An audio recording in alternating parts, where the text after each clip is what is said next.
PSL 2026 সালে বিদেশি বোলারদের মধ্যে সবচেয়ে বেশি উইকেট শিকার করা শীর্ষ বোলারদের তালিকায় 10 নম্বরে আছে অ্যাডাম চাম্পা, যিনি ম্যাচ খেলেছেন 7টি, উইকেট নিয়েছেন 5টি, যার ইকোনমি 7.17। এই তালিকার 9 নম্বরে আছে সিকান্দার রাজা, যিনি ম্যাচ খেলেছেন 10টি, উইকেট নিয়েছেন 6টি, যার ইকোনমি 9.52। এই তালিকার 8 নম্বরে আছে মুস্তাফিজুর রহমান, যিনি ম্যাচ খেলেছেন 5টি, উইকেট নিয়েছেন 6টি, যার ইকোনমি 7.17।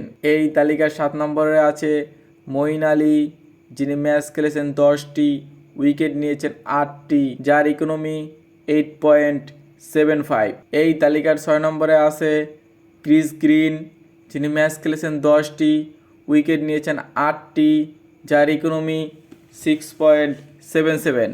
এই তালিকার 5 নম্বরে আছে আলজেরি জোসেফ, যিনি ম্যাচ খেলেছেন 9টি, উইকেট নিয়েছেন 8টি, যার ইকোনমি 7.73। এই তালিকার 4 নম্বরে আছে নাহিদ রানা, যিনি ম্যাচ খেলেছেন 5টি, উইকেট নিয়েছেন 9টি, যার ইকোনমি 5.44। এই তালিকার 3 নম্বরে আছে অ্যারন হাডরি, যিনি ম্যাচ খেলেছেন 6টি, উইকেট নিয়েছেন 11টি, যার ইকোনমি 7.42। এই তালিকার 2 নম্বরে আছে রিচার্ড গ্লিসন, যিনি ম্যাচ খেলেছেন 9টি, উইকেট নিয়েছেন 12টি, যার ইকোনমি 7.17।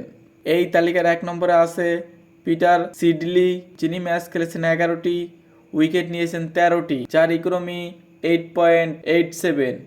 আপনার দেখা এইখানে কোন খেলোয়াড়কে সবচেয়ে বেশি ভালো লেগেছে সেটি আপনি চাইলে কমেন্টে জানাতে পারেন।